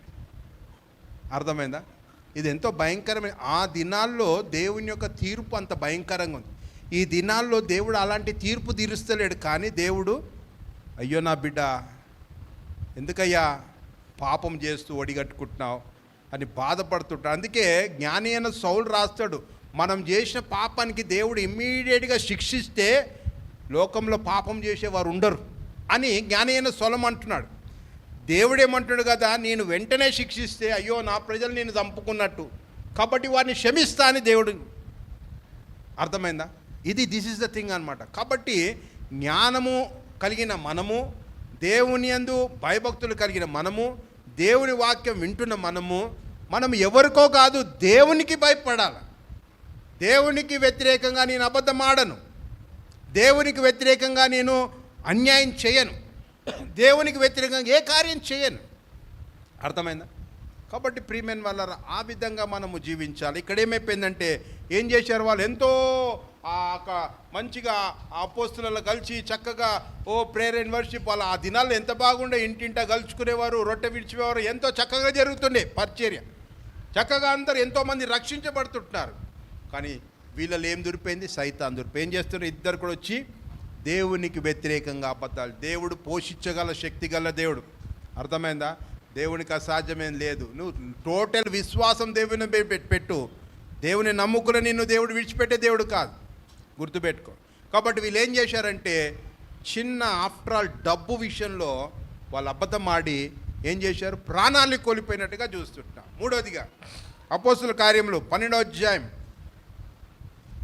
23వ వాక్యం చదవండి. సో మొట్టమొదటి ఏం చూసుకున్నాము, దేవుని యొక్క ఆజ్ఞని గాయకొనలేదు. రెండోదిగా దేవుని దృష్టికి అబద్ధం చెప్పాడు. మూడోదిగా 12వ అధ్యాయం 23వ వాక్యం, అతడు దేవుని మహిమపరచనందున వెంటనే ప్రభువు దూత మ్రొత్తెను కనుక ఏంటంట, పురుగులు బట్టి. ఎవరైనా హేరోద్ అంకుల్, ఏమండి ఎవరైనా హేరోద్ గారు కదా, హేరోద్ గారు యేసు ప్రభుని కూడా చాలా చిత్రహింసలు పెట్టాడు. సో హేరోద్ అంట ఏమవుతుంది ఇక్కడ హేరోద్ జీవితంలో, అతడు ఏమంట దేవుని మహిమపరచనందున దేవుని మహిమపరచనందున ఏమైందంట, పురుగులు పట్టి చనిపోయాడు కదా. సాధారణంగా మనం చూసినట్లయితే చచ్చిపోయినోడు పురుగులు పడతాడు, అవునా కాదా? చచ్చిపోయినంటే ఆ శవంలో పురుగులు పడతారు కదా, పురుగులు పడతాయి 2 రోజులు అట్లా పెడితే. కానీ ఇక్కడ ఏమేమి రివర్స్లో ఉన్నది, ఇడు చావకముందే పురుగులు పడి చచ్చిపోయాడంట. ఎందుకు చచ్చిపోయాడు అర్థమైందా? అలాంటి మరణం దేవుడు ఇప్పుడు ఇస్తలేడు, కానీ కృప చూపిస్తున్నాడు, కనికరిస్తున్నాడు. కానీ దేవుని మహిమపరిచే విషయం ఎంత ఇంపార్టెంటో చూడండి. దేవుని మహిమపరుస్తున్నావా, నువ్వు చేసే విషయాలు కూడా చేస్తలేవు తెలుసా. సమయానికి నువ్వు మందిరానికి రావచ్చు, రాట్లేవు. అరే మందిరం జరుగుతున్న పరిచర్యకి నువ్వు రావచ్చు, రాట్లేవు. నువ్వు అనుకుంటున్నావు అది కాదు మహిమపరచ, మరి ఇంకేది మహిమపరిచేది? నువ్వు దేవుని మహిమపరుస్తున్నావు అంటే ఎట్లా? పొద్దుగా లేచి ప్రార్థన చేయాలా, చేయొచ్చు, చేస్తలేవు. నువ్వు ప్రతిరోజు వాక్యం చదవచ్చు, నువ్వు ఏదో ఒక సమయంలో చదువుతలేవు. అర్థమవుతుందా? నువ్వు క్రమంగా జీవించవచ్చు, నీకు తెలుసు ఇది తప్పు అనేది చేయొచ్చు అనేది, కానీ ఏమవుతుంది, నువ్వు చేస్తలేవు. ఏం చేస్తున్నావు? తద్వారా ఏమవుతుంది, దేవుని మహింపరిచే విధానంలో నువ్వు మహింపరచలేవు. కాబట్టి అలానే ఇక్కడ హేరోదు కూడా ఏంటంటే అపహాసంతో మాట్లాడము, ఇష్టానుసారంగా మాట్లాడము. ఆయన కూడా అక్కడ ఏంటంటే ఓ దేవుడు కాదు నేనే అన్నట్టుగా మాట్లాడుకోవడం, ఇవన్నీ కూడా భయంకరమే. కాబట్టి ప్రియమైన వారలారా, మూడోదిగా దేవుని మహిమపరచవలసిన విషయాన్ని మనము గుర్తుపెట్టుకోవాలి. తర్వాత చాలా ఇంపార్టెంట్ ఇది, 3 విషయాలు చెప్పేశాను. ఒకటి, దేవుని యొక్క ఆజ్ఞల్ని గైకొనాలి. రెండోది, అబద్ధం ఆడొద్దు. అనేకమైన విషయాలు ఉంటాయి, కానీ మూడోది దేవుని మహిమపరిచే వారిగా ఉండాలి. నాలుగోదిగా చూసినట్టయితే ఆటోమేటిక్గా వస్తాం, ప్రతి వారం వచ్చేస్తాం, ప్రతి వారం చేసేస్తుంటాం, కానీ భద్రం. నేను ఎన్నోసార్లు చెప్తుంటాను ఈ వాక్యాన్ని, చాలా భద్రంగా ఉండాలనేసి. ఓకే, 1 కొరింథీయుల రాసిన పత్రిక 11వ అధ్యాయం 29-30 వాక్యాలు చదువుకుందాం. నేను ముగిచ్చేస్తుంటాను. ప్రభు శరీరమని వివేచింపక ప్రభు శరీరమని వివేచింపక తిని త్రాగువాడు తనకు శిక్షా విధి కలుగుటకే తిని త్రాగుచుంటున్నాడు. అర్థమైందా? ప్రభు శరీరంని రక్తాన్ని తీసుకుంటున్నావు కదా, భద్రం. వింటున్నారా పిల్లలు? ఇడిచేసే నువ్వు వాక్యమే. నువ్వు ప్రభు శరీరమని వివేచించక తిని త్రాగువాడు తనకు శిక్షా విధి కలుగుటకే తిని తాగుతాడు. శిక్షా విధి కలుగుట తిని తాగుతాడు. అందుకే మీలో అనేకులు బలహీనులు, రోగులనై ఉన్నారు. చాలామంది నేను చూస్తాను. ఫస్ట్ పాయింట్ ఏంటంట, ఏదో వచ్చేస్తాం, వారమంది ఇష్టానుసారంగా జీవించేస్తాం, వచ్చేస్తాము. ఒక్కరోజు కూడా భద్రం గుర్తుపెట్టుకో, బైబిల్ చదివావా? వారమంతా వచ్చి బలలో పార్టిసిపేట్ అవుతుంటున్నావు. కనీసం ఒక 20 నిమిషాలు ప్రతిరోజు ప్రార్థన చేసావా? నేను చెప్తున్న ప్రార్థన ఎట్లాంటి, పొద్దుగా లేగంగానే యేసయ్యా కాపాడు, యేసయ్యా రాత్రి కాపాడు, పొద్దుగాలు కాపాడు, అది కాదు ప్రార్థన. వ్యక్తిగతంగా దేవునితో సమయం గడుపుతుంటున్నావా? ప్రతిరోజు ప్రార్థన చేస్తుంటున్నావా? ప్రతిరోజు వాక్యం చదువుతున్నావా? ప్రతిరోజు దేవుని యందు విశ్వాసం ఉంచి ఆయన అడుగుల్లో నడుచుకుంటున్నావా? యథార్థంగా జీవిస్తుంటున్నావా? నమ్మకంగా జీవిస్తుంటున్నావా? పరిశుద్ధంగా జీవిస్తుంటున్నావా? చిన్న చిన్న తప్పులైతే సరిదిద్దుకొని జీవిస్తుంటున్నావా? ఏముండదు. వారమంతా ఇష్టానుసారంగా సెల్ ఫోన్ చూసుకొని, టీవీలు చూసుకొని, ఇష్టానుసారంగా మాట్లాడి, ఇష్టానుసారంగా అరిచి, ఇష్టానుసారంగా బూతులు చెప్పుకొని, ఇష్టానుసారం ప్రవర్తించేసి ఆదివారం ప్రభా అంటే భద్రం. ఏమని రాసింది అక్కడ? ఇందువల్ల మీలో అనేకులు బలహీనంగా ఉంటున్నావు. తర్వాత రోగులు. తర్వాత అంతే సంగతి. ఎన్నిసార్లు గద్దించినా మాట వినవాడు తిరుగులేక హఠాత్. Be careful. నువ్వేం తీసుకుంటున్నావు? అక్కడ వచ్చి ఆయన యొక్క శరీరం తీసుకుంటున్నావు, నల్లగొట్టబడిన ఆయన శరీరం. నువ్వేం తీసుకుంటున్నావు? Precious blood. ఆయన నీ పాపాలు కడగనీకి కాచిన రక్తం. కొంతమంది జ్ఞానం లేకుండా, యోచన లేకుండా టక్మని వేసుకుంటారు. టక్మని తాగుతారు. తీసుకోరా అని కొంచెం పక్క తాగిస్తారు. Useless fellows. ఏమనుకుంటున్నావు దాన్ని? అది ఎంత పవిత్రమైంది, ఎంత విలువైంది. ఇష్టానుసారంగా మాట్లాడేసి, ఇష్టానుసారంగా జీవించేసి. నేను చాలామందిని గమనిస్తుంటాను, మీ లోపల ఇంకా బూతులు వస్తుంటాయి మాట్లాడుతున్నప్పుడు. నో, విశ్వాసి నోట్లో బూతులు రావద్దు. విశ్వాసి నోట్లో అల్లరితో కూడిన ఆటపాటలు రావద్దు. చాలా పరిశుద్ధంగా ఉండాలి, పవిత్రంగా ఉండాలి. ఇష్టానుసారంగా జీవించేసి కష్టాలు కొని తెచ్చుకోవద్దు. అర్థమైందా? పవిత్రమైంది అది. ఎవరి గురించి మనం జీవించిన అవసరం, నీ గురించి నీ మనసాక్షికి చెప్తుంటుంది. గద్దిస్తున్నప్పుడు లోబడి చక్కగా, అవును ప్రభువా, ఒకవేళ ఈరోజు బుద్ధిహీనంగా తీసుకున్నా, ప్రభువా క్షమించు, ప్రతిరోజు ఇప్పటి నుంచి వాక్యం చదువుతా, ప్రార్థన చేసుకుంటా, నీ సహవాసంలో ఉంటా, ఇదిగో ప్రభువా నీ కొరకు జీవిస్తా, చక్కగా దేవుని కొరకు జీవించి సంతోషంగా ఉంటుంది. తిరిగి ఆదివారం నువ్వు సిద్ధపడి వస్తే. అంతేగాని వారమంతా ఇష్టానుసారంగా జీవించి ఆదివారం రాగానే ఇది చూడగానే ఓ ప్రభువా, ఓ దేవా, ఓ రక్షక, ఓ నాయన అంటే దేవుడు చూస్తున్నాడు. సోమవారం ఎట్లున్నావు నువ్వు? ఆమెతో ఎట్లా మాట్లాడినావు? ఏడ తిరిగినావు? ఏ టీయర్లకు పోయినావు? ఆ సెల్ ఫోన్లో ఏం చూసినావు కదా? దేవుడు ఒక్కసారి, 2 సార్లు, 3 సార్లు గుర్తు చేస్తాడు. ఇక నువ్వు ఎప్పుడు అదే చేస్తున్నావు అనుకో, నిండా మునిగిలోనికి ఏముంటుందంట? చలి ఉంటుందంట. ఇక అంతే, నీకు అలవాటు అవుతాడు. దాన్ని అలవాటు చేసుకుంటా. భద్రం.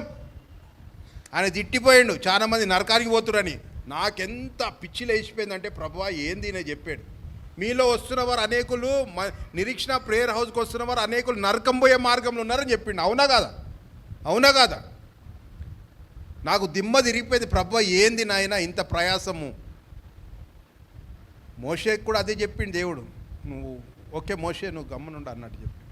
లేకుండా మోషే నువ్వు తప్పుకొని వేరే జన్మ పంపిస్తాడు కదా. దేవుడు ఒక చోటికి రాగానే మోషే అంటాడు, మోషే ఇక నీ దాకా నడిపించినాను, లోపలిన వాళ్ళని మనుషులు వీళ్ళు, నేను మీ అమ్మడు రాను, మీరు పొండి అంటే మోషే నో ప్రభువా అట్లెట్లయితుంది అనేసి అక్కడ దేవునితో వ్యాజ్యం ఆడతాడు మోషే. వీళ్ళనోళ్ళని ప్రజలు అంటున్నాడు దేవుడు. ఇంకో చోట వచ్చినప్పుడు ఏమంటాడు, నువ్వు తప్పుకో మోషే, వేరే జనాంగా నీకు ఇస్తా అంటాడు. ప్రియమైన వారలారా, ఆ విధంగా మనం జీవించాం. మనం నేర్చుకుంటున్నాం ఆ సత్యాలని కూడా. నువ్వు పరిశుద్ధంగా జీవించటకు దేవుడు నేను పిలిచాడు. నువ్వు పరిశుద్ధంగా జీవించాలి. నువ్వు పాపంలో జీవిస్తే భయంకరమైన పరిస్థితిలోకి, నిత్య నరకానికి నువ్వు వెళ్ళిపోతావు. అగ్ని ఆరదు, పురుగు చావద్దు, అక్కడికి పోవాలని దేవుని యొక్క ప్రణాళిక కాదు. కానీ నువ్వు ప్రభులో నుండి దాని మృతి పొందాలనేసి దేవుని యొక్క వాక్యము తెలియజేస్తున్నట్టుగా చూస్తుంటున్నాం. కాబట్టి చాలా భద్రంగా మనము జీవించాలా. మనం ఏ విధంగా జీవిస్తుంటున్నామో మనల్ని మనము పరీక్షించుకోవాలి. 3 వాక్యాలు చెప్పేసి నేను ముగిచ్చేస్తాను. ఒకటేంటంటే, దేవుని యొక్క వాక్యం అంటుంది కదా, ఎదుగో యోహాను సువార్త 5వ అధ్యాయం 24వ వచనం. యోహాను సువార్త 5వ అధ్యాయం 24వ వచనం చదవండి. ఏమంటుంది ఇక్కడ? అయ్యా బాబు, మీరు దేవుని యందు మృతులొందిన మృతులు ధన్యులు కదా. అలాంటి కోణలో మీరు ఉండాలంటే దేవుని యొక్క వాక్యం అంటుంది కదా, నా మాట విని నన్ను పంపిన వాని యందు ఏంటంట? విశ్వాసం ఉంచువాడు నిత్య జీవము గలవాడు, తీర్పులోనికి రాక మరణంలో నుంచి జీవులకి దాటి ఉన్నాడు, మీతో నిశ్చయంగా చెప్తుంటున్నాడు. అర్థమైందా?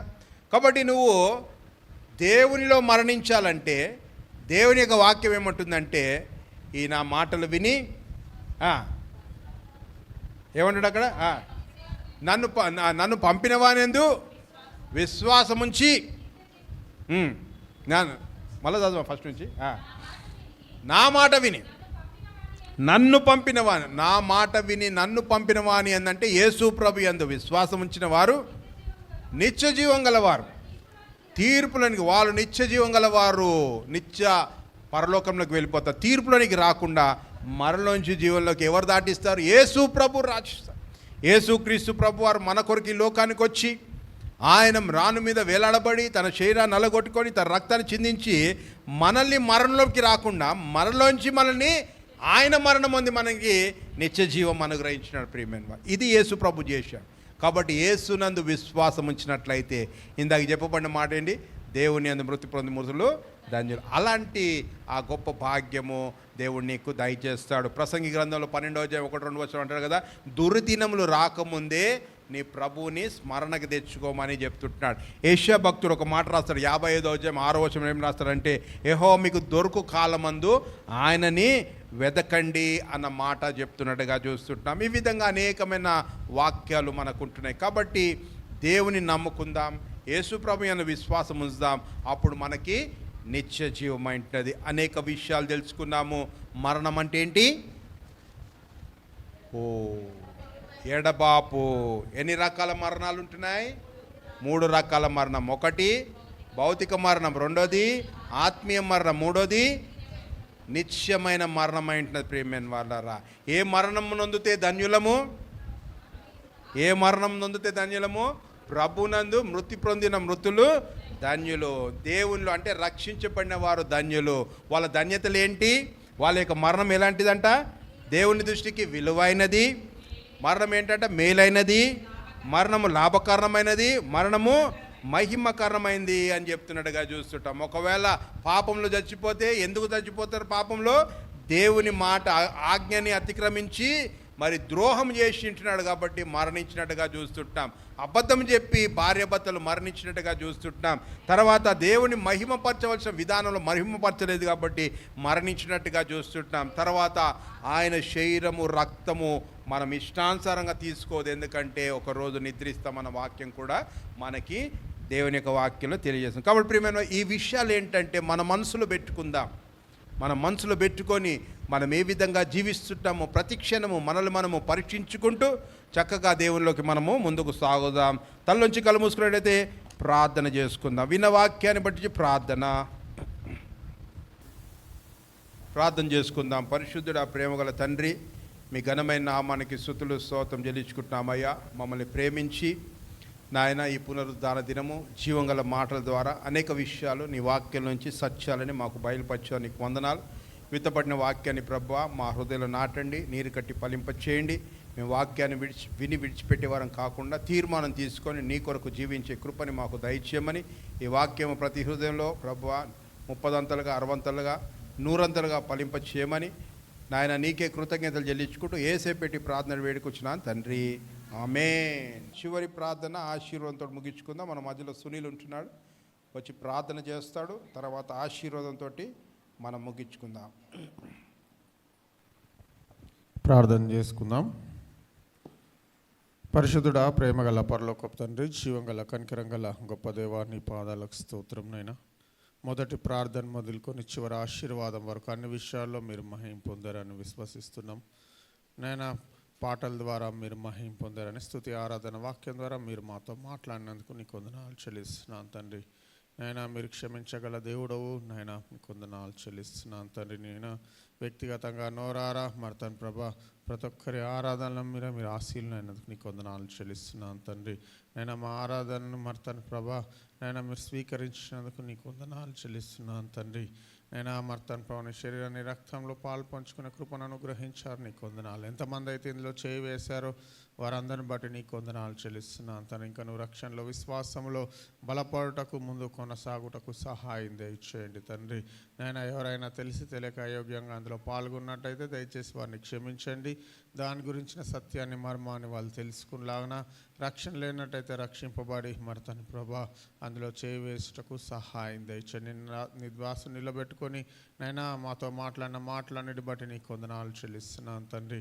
నైనా నిజమే తండ్రి. నైనా ఈ లోకంలో జీవించినంత మటుకు మర్తాను ప్రభా మీ కొరకే జీవించి నైనా మర్తాను ప్రభా ప్రభునందు మృతులైన మృతులు ధన్యులని మర్తాను ప్రభా నీ వాక్యం సెలవిస్తున్న రీతిగా మర్తాను ప్రభా మా జీవితాలన్నీ కూడా ఆ విధంగా ఉండుటకు సహాయం దయచేయమని ప్రార్థిస్తున్నాను తండ్రి నాయన ఎన్నాళ్ళు బ్రతికినప్పటికీ మర్తాను ప్రభా ఒక దినము మర్తాను ప్రభా ఏ విధంగా అయితే మా పితరులు మర్తాను ప్రభా నిన్ను నమ్ముకున్న జనాలు వెళ్ళిన చోటకే మర్తాను ప్రభా నాయన మేము కూడా వెళ్ళాల్సిన వారమే గనక మర్తాను ప్రభా నాయన మనుషుడు జీవితం మర్తాను ప్రభా మరి ఈ లోకంలోనే డిసైడ్ అవుతుంది గనక మర్తాను ప్రభా నాయన ప్రతి ఒక్కరు కూడా మర్తాను ప్రభా మిమ్మల్ని తెలుసుకున్న ప్రజలందరూ కూడా మర్తాను ప్రభా నాయన మీతోనే మర్తాను ప్రభా జీవించి మర్తాను ప్రభా మీ మార్గంలో నడుచుకున్నటకు నాయన విన్న వాక్యాన్ని విడిచిపెట్టమని కాకుండా నాయన వాక్యానుసారమైన జీవితం నాయన మేము కలిగి ఉంటకు సహాయం దయచేయమని ప్రార్థిస్తున్నాను తండ్రి నాయన మర్తాను ప్రభా నీ యొక్క సన్నిధిని ప్రేమించి తీసుకొచ్చిన కానుకలన్నింటినీ దీవించండి ఆశీర్వదించండి విప్పిన ప్రతి గుప్పల్ని మీరు దీవించండి నాయన వారు దేని నిమిత్తం ప్రార్థిస్తున్నారో కనిపెడుతున్నారో ప్రతిదీ మీ కృపైశ్వర్యంలో తీర్చమని ప్రార్థిస్తున్నాను తండ్రి నాయన వారి యొక్క మర్తం రాబడిని మీరు దీవించమని ప్రార్థిస్తున్నాను తండ్రి నాయన వారి యొక్క ఉద్యోగాలను జ్ఞాపకం చేసుకోండి తండ్రి కృప చూపండి నాయన మర్తాను ప్రభావ ప్రియులు అనేకులు రాలేదు నాయన ఎందు నిమిత్తం రాలేదు తెలియదు కానీ ఒకసారి వారిని జ్ఞాపకం చేసుకోండి అనారోగ్యంగా ఉంటున్న బిడ్డలను జ్ఞాపకం చేసుకోండి ఎగ్జామ్స్ కొరకు ప్రిపేర్ అవుతున్న బిడ్డలను జ్ఞాపకం చేసుకోండి నాయన ఉద్యోగాల కొరకు ప్రమోషన్ల కొరకు వివాహాల కొరకు నాయన గర్భఫలాల కొరకు ఎదురు చూస్తున్న వారిని జ్ఞాపకం చేసుకోమని ప్రార్థిస్తున్నాను తండ్రి నాయన వారంలో జరగాల్సిన ప్రతి కార్యక్రమాన్ని మీ చేతికి అప్పచెప్తున్నాను తన స్త్రీల కూడుకను గృహ కూడుకలను నాయన ఉపవాస ప్రార్థన విజ్ఞాపన ప్రార్థనలు జ్ఞాపకం చేసుకోండి మార్చి 5వ తారీఖు నుంచి జరగాల్సిన మరి తన ప్రభా 40 దినాల ఉపవాస ప్రార్థనలు కూడా జ్ఞాపకం చేసుకోమని ప్రార్థన తిరిగి మా గృహాలకు వెళ్ళినగా నీ కాపుదల భద్రత క్షేమము మాకు మా కుటుంబాలకు మీరు దయచేయమని ప్రార్థిస్తున్నాను తండ్రి ఎండలు నాయన ఉంటుండగా ఎండ దెబ్బల నుంచి మమ్మల్ని మా ప్రియులందరినీ కూడా కాపాడుమని నాయన ఇంతవరకు మా పట్ల మా కుటుంబం పట్ల మా సంఘం పట్ల మీరు చేసిన మేళ్ళన్నిటి బట్టి నీకు వందనాలు చెల్లించుకున్నాను ప్రభు ప్రియ రక్షకుడు యేసుక్రీస్తు నామమున ప్రార్థించి వేడుకుంటున్నాను తండ్రి ఆమేన్. పరలోక ప్రార్థన. పరలోకమందున్న మా తండ్రి, నీ నామం పరిశుద్ధపరచబడుగాక, నీ రాజ్యం వచ్చునుగాక, మీ చిత్తం పరలోకమందు నెరవేరినట్టు భూమి యందు నెరవేరుగాక. మా అనుదిన ఆహారం నేడు మాకు దయచేయండి. మా రుణస్సులను క్షమించు, మా రుణములను క్షమించండి. మమ్మల్ని శోధనలోకి కీడు నుంచి మమ్మల్ని ఎందుకనగా రాజ్యము బలము మహిమ నిరంతరం తండ్రి ఆమేన్. మన తండ్రి అయిన దేవుని ప్రేమ, కుమారుడైన యేసుక్రీస్తు ప్రభు వారి కృప, పరిశుద్ధాత్మ యొక్క అన్యోన్య సహవాసం కూడొచ్చిన ప్రతి బిడ్డకి సకల పరిశుద్ధులకి సదా తోడై నడిపించును గాక. ఆమేన్. ఆశీర్వాదంబుల్ మా మీద వర్షింపజేయుమీశా, ఆశతో నమ్మియున్నాము నీ సత్యవాగ్దానము. ఈ మాయి మీద కృమ్మరించుము దేవా, క్రమర ప్రేమ వర్షము కృమ్మరించుము దేవా. Amen. Thank you. God bless you.